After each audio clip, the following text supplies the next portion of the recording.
दिखाती, क्योंकि महाभारत में भी एक रामायण में लक्ष्मण को श्री राम उठा करके सीता मैया की चूड़ामणि दिखाते हैं, कुंडल दिखाते हैं। देखो लक्ष्मण, क्या ये तुम्हारी भाभी के कुंडल है? तुम्हारी भाभी की नथ है? लक्ष्मण जी कहते हैं भैया, मेरी माँ समान जैसी भौजाई, मैंने तो उनके चेहरे की तरफ कभी निहारा ही नहीं। मैंने माता के चेहरे की तरफ कभी नहीं देखा। अगर पैरों के बिछुआ या पायल मिल जाए, मुझे दिखाओ तो मैं पहचान लूंगा।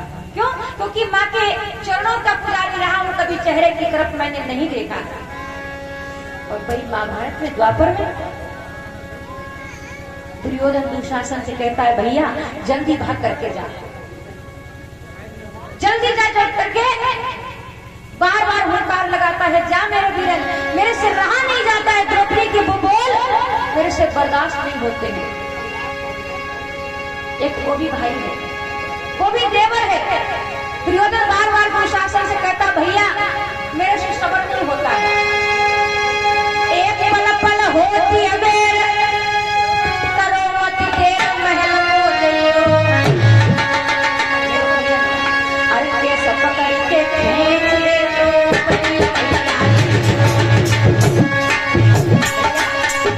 जल्दी जाओ, जल्दी से लोगों को लेने जाओ। कौन कह रहा है? द्वापर में, महाभारत में। किसे मत सीखना, सीखना है तो रामायण से सीखो।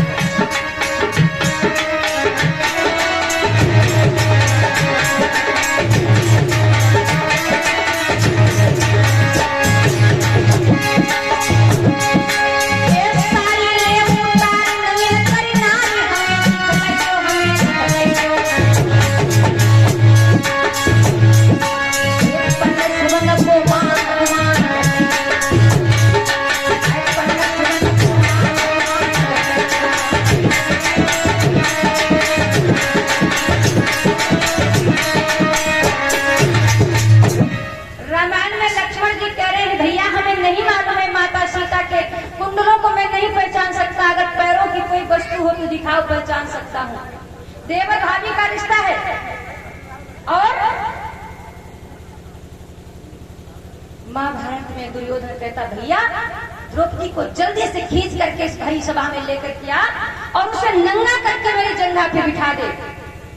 लेकिन एक बात और बता दें, स्त्री और प्रकृति के साथ में जब जब किसी ने खिलवाड़ किया है, याद रखना ये बात, स्त्री और प्रकृति के साथ में जब जब किसी ने खिलवाड़ किया, अगर तुम्हारे सामने कोई स्त्री आह भर के रोई है, दुख हुआ है, तो तुम्हें कोई बचा नहीं सकता।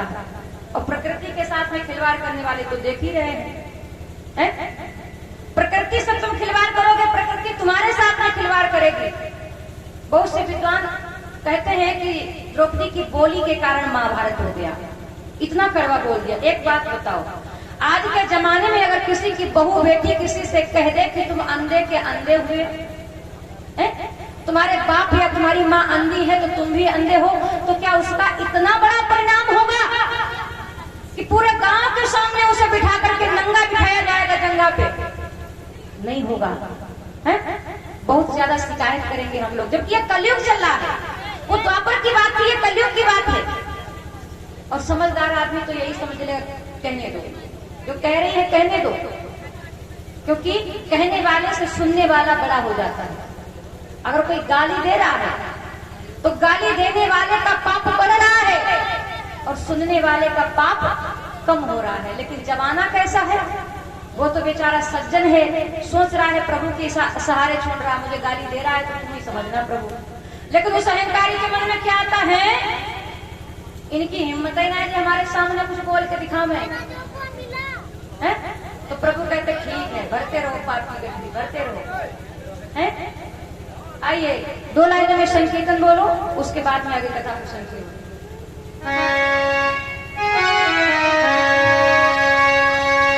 मेरे सतगुरु सांवरिया, मेरे सतगुरु सांवरिया। सभी लोग ताली बजा करके बोलो, ऐसे आनंद नहीं आता है, ऐसे चुपचाप बैठे रहते हैं सभी लोग। मेरे सतगुरु सांवरिया, मोहे लगी सारी दुनिया,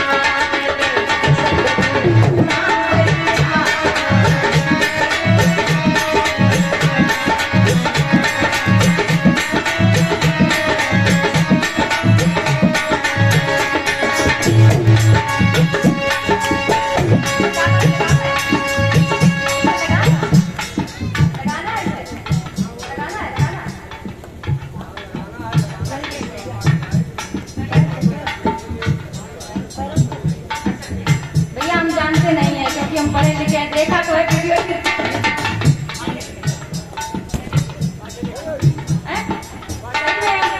हम तो बहुत कम पढ़े हैं, हमने देखा है वीडियो में लोग ऐसे